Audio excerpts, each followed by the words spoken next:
लेकिन अमर कथा को इस तरह से नहीं सुनाऊंगा।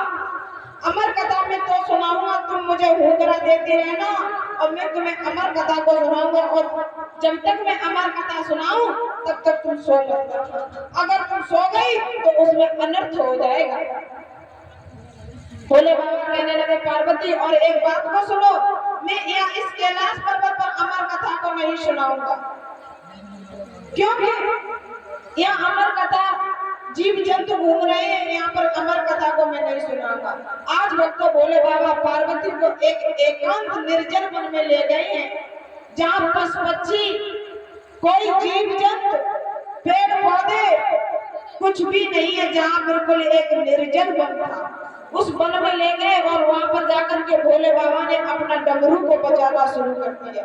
और जब डमरू को बजाना शुरू कर दिया तो जो छोटे छोटे कीड़े मकोड़े और जो नन्ही नन्ही सी चींटियां थी वो भी वहां से रवाना हो गई, वो भी वहां से चली गई। अब भोले बाबा अपने आसन पर बैठ गए, पार्वती से कहा, है पार्वती, मैं अमर कथा को शुरू कर रहा हूँ, लेकिन ध्यान रखना, अगर तुम सो गई तो बहुत बड़ा अनर्थ हो जाएगा। इस कथा में तुम हुकरा देती रहना, और जब तुमने हुकरा देना बंद कर दिया तो मैं भी अपनी कथा को बंद कर दूंगा। और जब तुम पूरी अमर कथा को नहीं सुन पाओगे तो तुम अमर नहीं हो पाओगे। चलो ये कथा तो अभी सुनाएंगे, लेकिन हमारे किशोर भैया की एक फरमाइश थी कि एक नमोलिया हो जाए। ठीक है।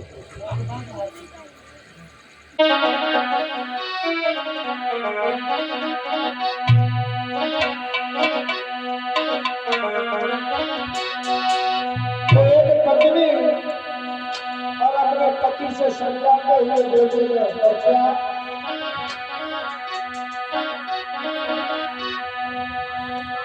कि मैं भयो पिया रो गगनिया,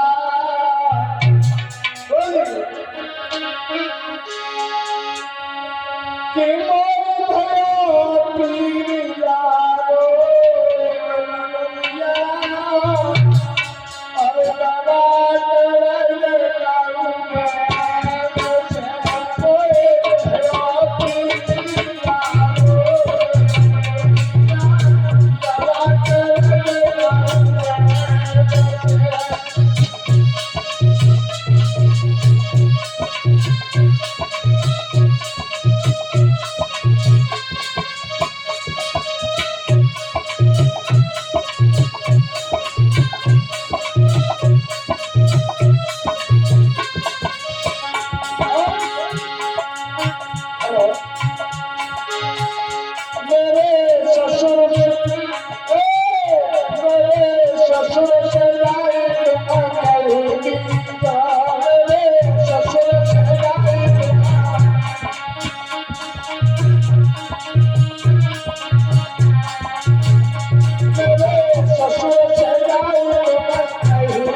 इधर आज भक्तों जब एकांत मन में पहुंचे हैं तो इधर जब जाकर के भोले बाबा ने डमरू बजाया है तो सभी जीव जंतु चले गए हैं और इधर आसन पर विराजमान हो गए भोले बाबा। अब भोले बाबा तो कथा को सुना रहे हैं और मैया पार्वती मुद्रा दे रहे हैं। किस प्रकार से सुना रहे हैं भोले बाबा? और श्री जी में ये गाना आया है, निशा मोड़ में 20 रुपए, अरुण मोड़ में 20 रुपए, जयराम प्रजापति जी 11 रुपए और काजल प्रजापति 11 रुपए। ये सभी भक्त भगवान के दरबार में काम कर रहे हैं। भगवान ऐसे भक्तों को हमेशा धन धान से परिपूर्ण कर रखे। काया से ये भक्त हमेशा सफल बने रहेंगे। भगवान से यही प्रार्थना करता हूँ। बोलिए शंकर भगवान की। आज भक्त भोले बाबा पार्वती को अमर कथा सुना रहे हैं। कैसे? उसके बाद आसन पर महादेव जी बैठे आसन मार और अमर कथा को कहने लगे बोले से चपरार घुमा के पड़ गए सोता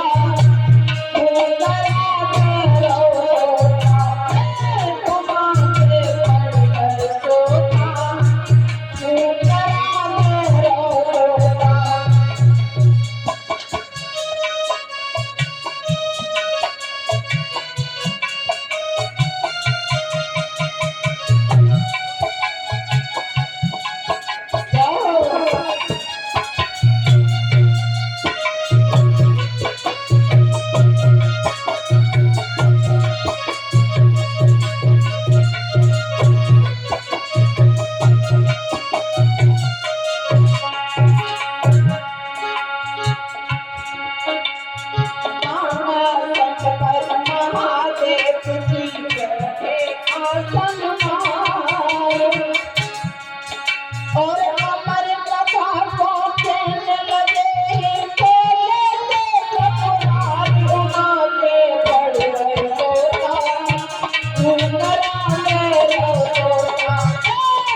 घोंसला था तोते का, उस घोंसले में केवल अंडा था, अंडे में पानी था, इसमें जीव नहीं था, केवल पानी था उस अंडे में।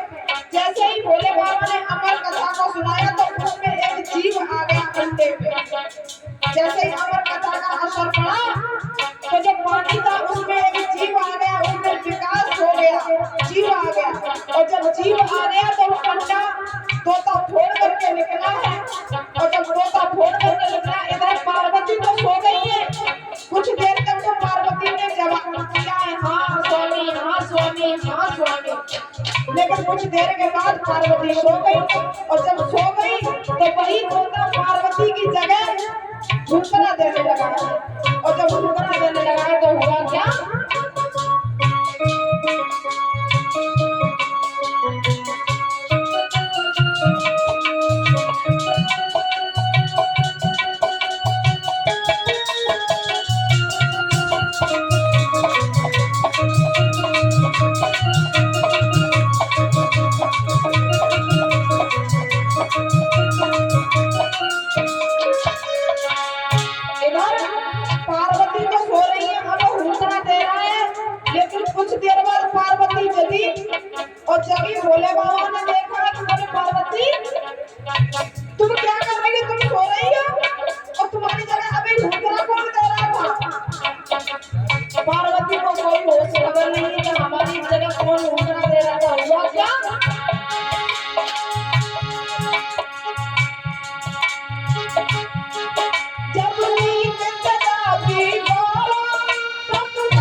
वक्त जब अंडा फोड़ करके वो तोता बाहर आया और जब बाहर आकर के उसने सारी अमर कथा को सुना है।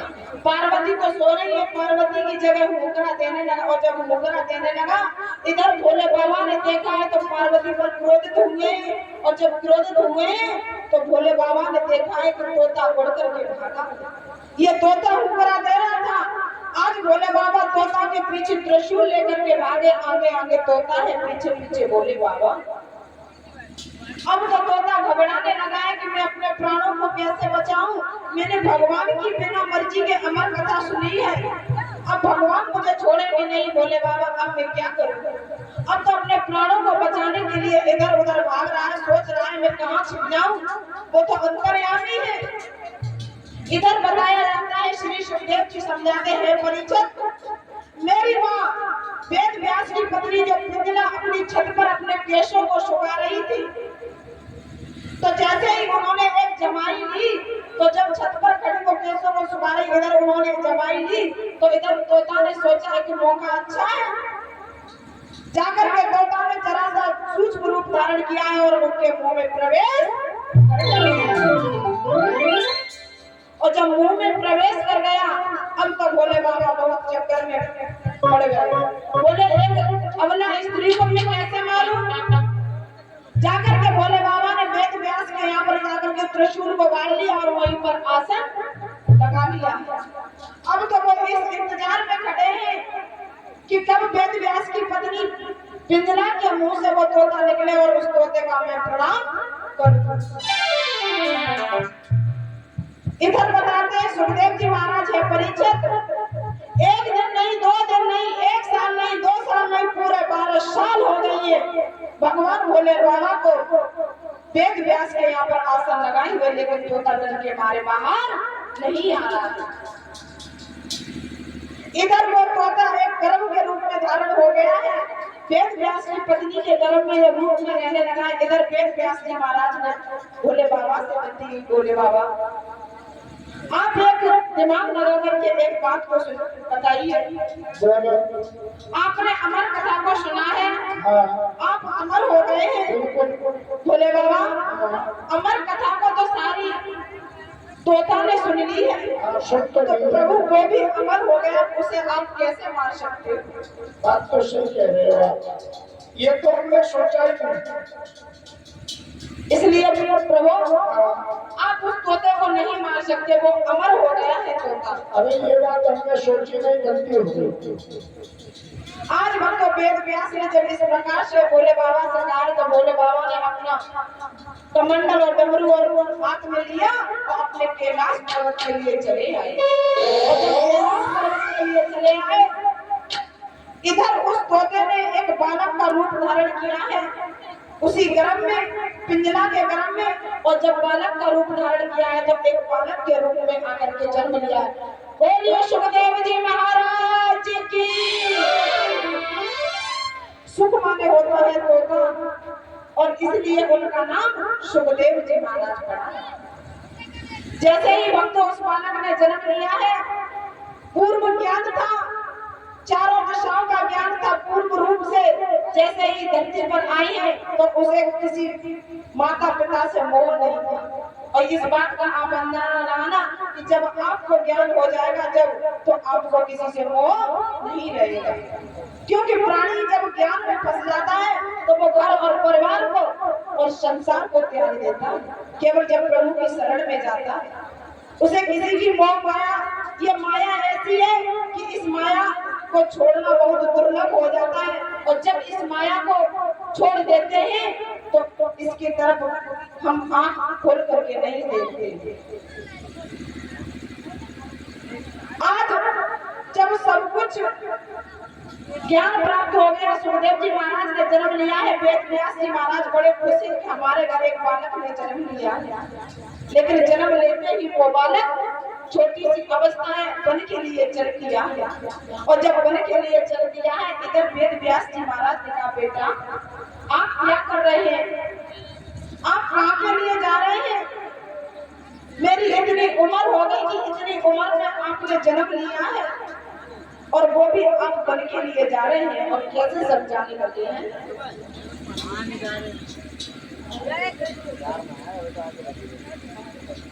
समझा रहे हैं।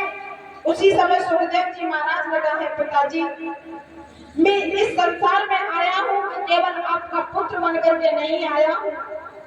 मैं इस संसार में प्रत्येक प्राणी के लिए आया हूँ और प्रत्येक प्राणी को मुझे सुख और मति और बुद्धि ठिकाने पर करने के लिए मैं आया।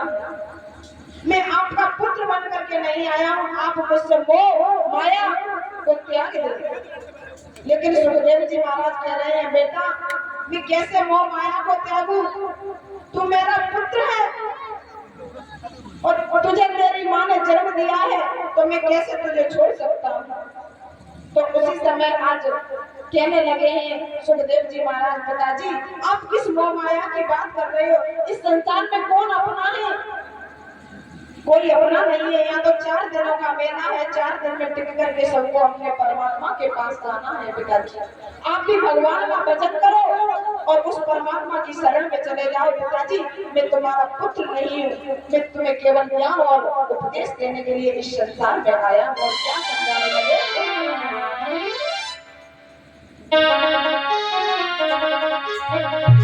और कैसे समझा रहे हैं सुखदेव जी महाराज के मन में धीरज धरो, समर करो मन को तो कंठालो।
प्रभु से प्रार्थना है और एक ही आप लोगों को दिया क्या? अरे हरिया हर बोलो मेरे भैया,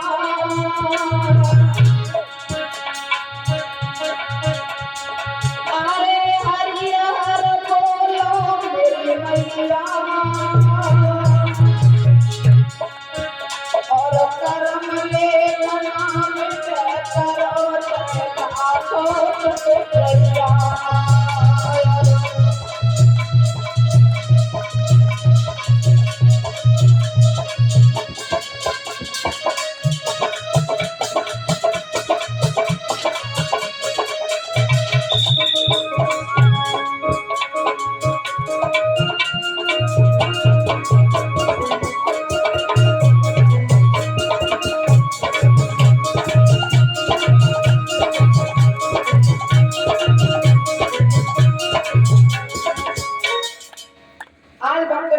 प्रकार से आज सुखदेव जी महाराज समझाने लगे हैं। सभी पेड़ पौधों से ये आवाज आने लगी है कि व्यास जी महाराज आपका पुत्र परम ज्ञानी है, संसार के कल्याण के लिए आया है, आप शांत हो जाइए। इस प्रकार से सुखदेव जी महाराज ने परीक्षित महाराज को अपने जन्म के बारे में बताया है। और अब आरती के लिए खड़े हो जाओ, टाइम भी काफी हो गया है।